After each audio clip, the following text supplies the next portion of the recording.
नमस्कार दर्शकों, मैं आर्यश अग्निहोत्री आप सबका स्वागत करता हूं। दर्शकों, आज हम बात करेंगे मिथुन राशि वालों के बारे में। मिथुन राशि वालों के लिए फरवरी का महीना कैसा रहने वाला है। फरवरी के महीने में कौन कौन से ग्रहों का राशि परिवर्तन होगा, ग्रहों के राशि परिवर्तन से कौन से क्षेत्रों में क्या बदलाव देखने को मिलेगा। हम बात करेंगे आपके सभी क्षेत्रों के बारे में। स्वास्थ्य, धन, शिक्षा, नौकरी, व्यापार, व्यवसाय, लव लाइफ, वैवाहिक जीवन, कंपटीशन, भाग्य, लाभ, हानि, विदेश यात्रा आदि हम सभी क्षेत्रों के बारे में विस्तार से चर्चा करेंगे। तो आइए जानते हैं। उससे पहले यह समझिए कि यह फलादेश चंद्र राशि पर आधारित है। नाम राशि के आधार पर भी जान सकते हैं और लग्न राशि के आधार पर भी जान सकते हैं। तो आइए जानते हैं। सबसे पहले बात करेंगे ग्रहों के राशि परिवर्तन के बारे में। सूर्य का राशि परिवर्तन 13 तारीख को, मंगल का राशि परिवर्तन 5 तारीख को, बुध 1 तारीख को राशि परिवर्तन करेंगे, पुनः 20 तारीख को राशि परिवर्तन करेंगे और शुक्र जो है 12 तारीख को राशि परिवर्तन करेंगे।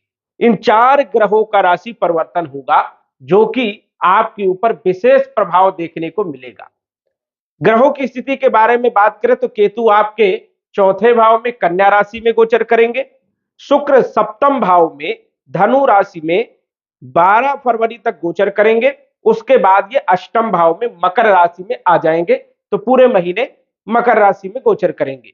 मंगल 5 तारीख को, 5 फरवरी को सप्तम भाव को छोड़कर अष्टम भाव में चले जाएंगे, मकर राशि में उच्च राशि में गोचर करेंगे। बुध 20 तारीख तक मकर राशि में रहेंगे और 20 तारीख के बाद ये आपके भाग्य भाव में शनि के साथ कुंभ राशि में गोचर करेंगे।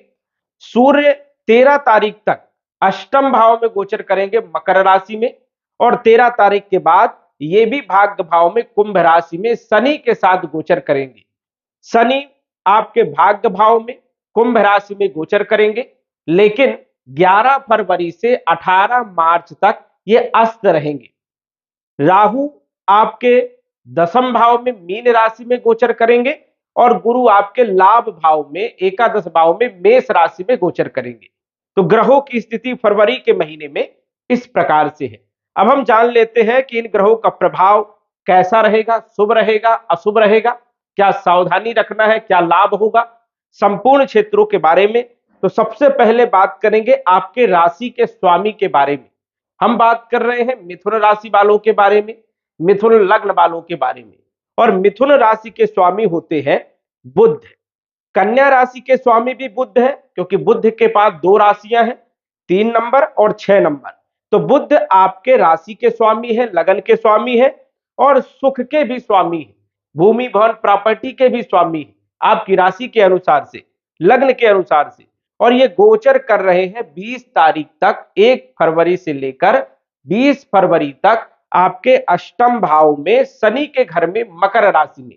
और बुध का गोचर अष्टम भाव में अच्छा नहीं माना जाता है, तो ये शुभ नहीं है, ये एक अशुभ योग है। लग्नेश जब भी अष्टम भाव में गोचर करता है तो इसे लग्न दोष कहते हैं। ऐसे में स्वास्थ्य से जुड़ी हुई समस्याएं आ सकती है, आपका स्वास्थ्य खराब हो सकता है, कॉन्फिडेंस आपका कमजोर हो सकता है, काम काज करने में थोड़ा मन आपका कम लगेगा और थोड़ा चिंताएं भी बनी रहेंगी, मानसिक टेंशन भी आपका बना रहेगा। कब तक? 20 फरवरी तक। 20 फरवरी के बाद बुध आपके भाग्य भाव में आ जाएंगे, तो केंद्र त्रिकोण राजयोग बनाने का काम करेंगे, जो कि बेहतर लाभ आपको मिलेगा। लेकिन 20 तारीख तक आपको सावधानी रखना है, क्योंकि राशि के स्वामी बुध की स्थिति बेहतर नहीं है और बुध का उपाय भी करना है। उपाय हम आपको लास्ट में बताएंगे, तो बुध का उपाय जरूर करें। कौन कौन से क्षेत्रों में आपको काम नहीं करना है? ये चौथे भाव के भी मालिक है, तो भूमि, भवन, प्रॉपर्टी, मकान और वाहन क्रय विक्रय करते समय थोड़ा सावधानी रखना है। यदि आप क्रय करते हैं तो भी आपको नहीं क्रय करना है, 20 तारीख के बाद क्रय करना है, नहीं नुकसान हो सकता है, गलत प्रॉपर्टी आप हायर कर सकते हैं। यदि आप मकान का काम चालू करना चाहते हैं तो भी जो है अभी आपको नहीं करना चाहिए, क्योंकि राशि का स्वामी अष्टम भाव में, बुरे भाव में, व्याधियों के भाव में, मृत्यु भाव में गोचर कर रहे हैं। इस कारण से स्थिति बेहतर नहीं है। तो भूमि भवन प्रॉपर्टी से जुड़े हुए कार्य आपको नहीं करना है। मकान नहीं बनाना है, वाहन नहीं खरीदना है और कोई बड़ी प्लानिंग भी नहीं करना है। 20 तारीख के बाद ये सारे काम आप कर सकते हो, स्थिति बेहतर रहेगी, आपका मनोबल बहुत अच्छा रहेगा, कॉन्फिडेंस आपका बहुत अच्छा रहेगा, काम काज करने में मन भी आपका बेहतर होगा और साथ ही साथ जो है मानसिक टेंशन भी दूर हो जाएगा। तो इस चीज का आपको विशेष तौर पर ध्यान रखना है। बुध की सप्तम दृष्टि धन भाव में होने के कारण व्यर्थ का खर्च भी हो सकता है, इसलिए खर्चों पर भी नियंत्रण रखने की जरूरत है। बात करें धनेश के बारे में, धन भाव में राहु की दृष्टि है और यहां पर चंद्रमा है। चंद्रमा के कर्क राशि के स्वामी चंद्रमा है, जो कि चंद्रमा का फलादेश संभव नहीं होता है। 2.25 दिन में चंद्रमा का राशि परिवर्तन हो जाता है, इसलिए यहां पर चंद्रमा का फलादेश हम नहीं करेंगे। राहु की पंचम दृष्टि यहां पर पड़ रही है, तो धन खर्चे आपके ज्यादा बढ़ सकते हैं। वाणी पर कंट्रोल रखना है, कटु वाणी का प्रयोग बिल्कुल भी नहीं करना है, नहीं तो कुटुंब परिवार में विवाद स्थिति हो सकती है, इसलिए ध्यान रखना है। तीसरे भाव के मालिक है सूर्यदेव और सूर्यदेव जो है तीसरे भाव के मालिक होकर के अष्टम भाव में 13 फरवरी तक गोचर करेंगे, जो कि बेहद ही अशुभ है। यह भी एक शुभ स्थिति नहीं है। बल पराक्रम के मालिक है, ये तीसरा भाव होता है बल पराक्रम का, छोटे भाई बहनों का, इसलिए यहां पर भी आपको ध्यान रखना है, सावधानी रखना है, भाइयों के साथ संबंध मजबूत बना करके चलना है। फिजूल की यात्राएं हो सकती हैं, यात्राओं से कोई खास लाभ देखने को यहां पर नहीं मिल रहा है। कम्युनिकेशन स्किल में भी कहीं ना कहीं रुकावटें आ सकती है या वहां से उतने अच्छे रिजल्ट देखने को नहीं मिलेंगे। लेकिन 13 तारीख के बाद जैसे ही सूर्य भाग्य भाव में आएंगे तो बेहतर रिजल्ट देखने को मिलेंगे।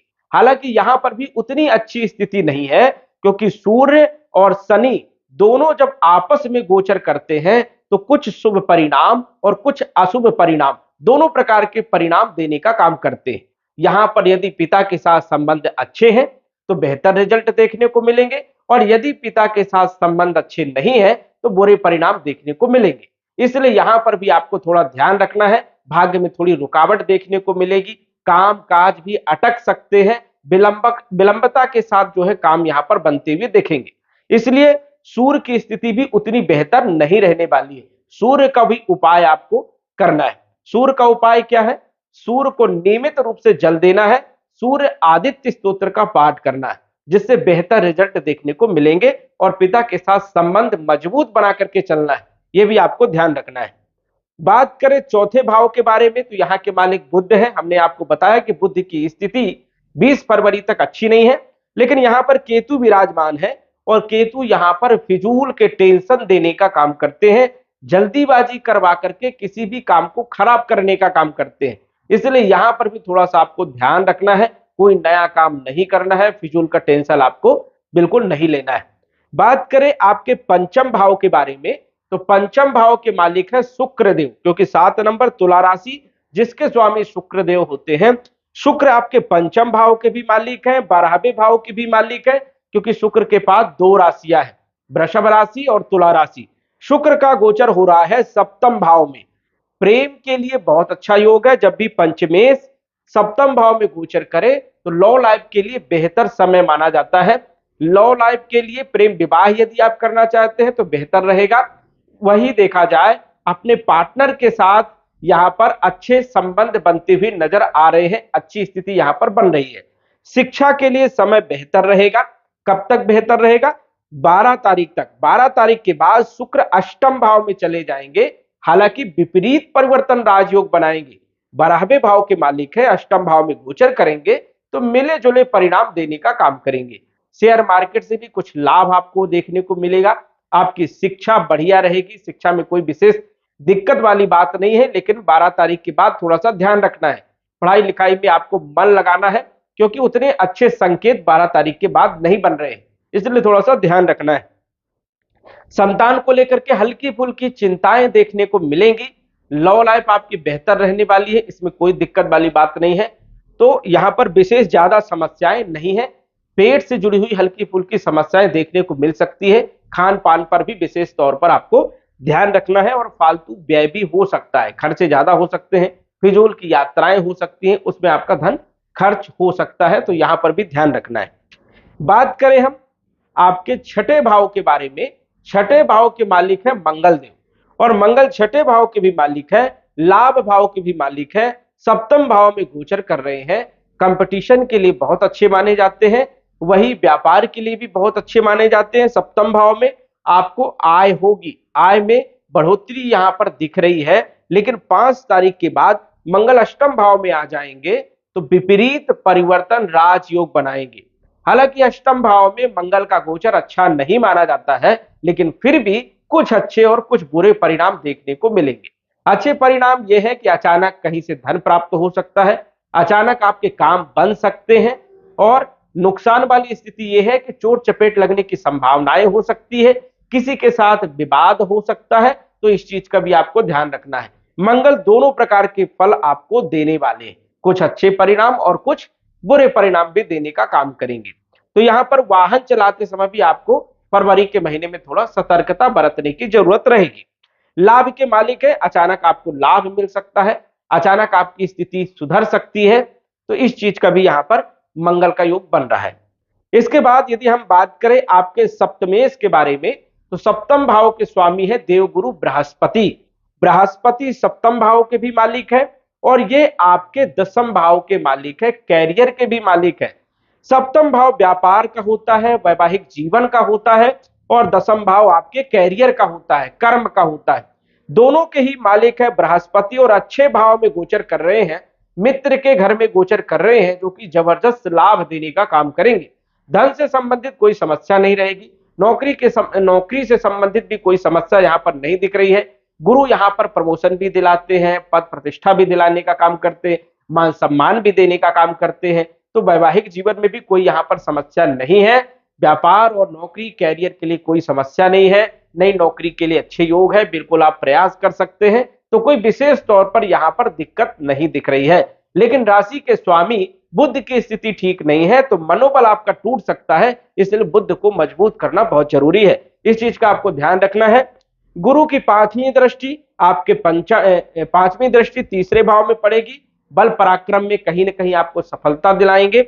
वही शिक्षा संतान लॉ लाइफ के लिए गुरु की दृष्टि पंचम भाव में सप्तम दृष्टि होने के कारण अच्छा लाभ मिलेगा, और इनकी नवम दृष्टि वैवाहिक जीवन में होने के कारण विवाह के योग, वैवाहिक जीवन बेहतर और पार्टनरशिप बढ़िया यहां पर बनाने का काम गुरु करेंगे। विवाह के योग भी बनाएंगे, रिश्ते भी आ सकते हैं, तो गुरु की स्थिति आपके लिए बेहतर है। कैरियर से संबंधित कोई समस्या यहां पर नहीं है। बात करें अष्टम भाव के बारे में, तो अष्टम भाव के मालिक शनि है और नवम भाव के मालिक भी शनि है, और शनि अपने ही घर में कुंभ राशि में विराजमान है। लेकिन 11 फरवरी से 18 मार्च तक शनि अस्त होने के कारण जो शनि के अच्छे परिणाम अभी तक देखने को मिल रहे थे, वहां पर कार्यों में रुकावट देखने को मिलेगी। वही आपका भाग्य भी धीरे धीरे साथ देगा, पूर्ण रूप से सफलताएं नहीं मिलेगी, क्योंकि कोई भी ग्रह जब अस्त होता है तो उतने अच्छे परिणाम देखने को नहीं मिलते। तो थोड़ा सा आपको बॉडी में पेन हो सकता है, पैरों में दर्द हो सकता है, बेचैनी हो सकती है, मानसिक टेंशन थोड़ा सा बढ़ सकता है, काम को लेकर के प्रेशर हो सकता है। इन चीजों पर थोड़ा सा आपको ध्यान रखना है, क्योंकि शनि की स्थिति जो है भाग्य भाग में रुकावट पैदा करने का काम करेगी। अभी तक तो शनि यहाँ पर अच्छे परिणाम दे रहे थे क्योंकि स्वराशि के हैं, लेकिन जब ग्रह मजबूत ही नहीं है तो अच्छे परिणाम कहां से यहां पर देखने को मिलेंगे। इसीलिए जो है शनि का भी उपाय करें और शनि को मजबूत करने का प्रयास करें, जिससे भाग्य का पूरा साथ मिले और आपके काम बिगड़े वाले बन जाएं। तो उसके लिए शनि की भी स्थिति को बेहतर करने की जरूरत रहने वाली है। ये अष्टम भाव के मालिक हैं, तो वाहन चलाते समय थोड़ी सावधानी रखना है, चोट चपेट लगने की संभावनाएं हो सकती हैं, और पिता के साथ संबंध भी आपको मजबूत करके चलना है, क्योंकि नवम भाव भाग्य भाव होता है और भाग्य भाव में सूर्य और शनि का गोचर रहने वाला है। तो पिता के साथ जितने मधुर संबंध होंगे उतना लाभ आपको देखने को मिलेगा। राहु आपके दसम भाव में कैरियर भाव में गोचर कर रहे हैं, जो कि बेहतर रिजल्ट देने का काम करते हैं, अचानक पद देने का काम करते हैं, प्रतिष्ठा देने का काम करते हैं, अचानक बड़े बड़े लाभ देने का काम करते हैं। तो राहु की स्थिति आपके लिए बेहतर है, गुरु की स्थिति भी आपके लिए बेहतर है। केतु जो है चौथे भाव में, यहां पर कुछ अच्छे और कुछ बुरे दोनों प्रकार के फल देने का काम करते हैं। कुल मिलाकर के यदि हम बात करें तो फरवरी का महीना थोड़ा सावधानी वाला भी है और कुछ लाभ भी आपको मिलेंगे, मतलब मिले जुले परिणाम देखने को मिलेंगे। लेकिन राशि के स्वामी बुध की स्थिति खराब है, इसलिए बुध को मजबूत करना बहुत जरूरी है। बुध के लिए आप पन्ना धारण करके रखिए बेहतर रिजल्ट के लिए। साथ ही साथ गणेश जी की पूजा करिए, गणेश अथर्वशीर्ष का पाठ प्रतिदिन करिए, जिससे बेहतर रिजल्ट आपको देखने को मिले। दर्शकों, यदि आप अपनी कुंडली का विश्लेषण घर बैठे ही करवाना चाहते हैं तो दिए गए व्हाट्सएप नंबर से संपर्क करके कुंडली का विश्लेषण और सटीक जानकारी घर बैठे ही आप लगा सकते हैं। तो दर्शकों, आज बस इतना ही। धन्यवाद। यदि आप अपनी कुंडली का विश्लेषण घर बैठे करवाना चाहते हैं तो दिए गए व्हाट्सएप नंबर से संपर्क करें। साधारण फीस जमा करके आप अपनी कुंडली का विश्लेषण फोन के माध्यम से घर बैठे ही करवा सकते हैं और जान सकते हैं अपने भूत, भविष्य और वर्तमान के बारे में। धन्यवाद। WhatsApp number 9479893911।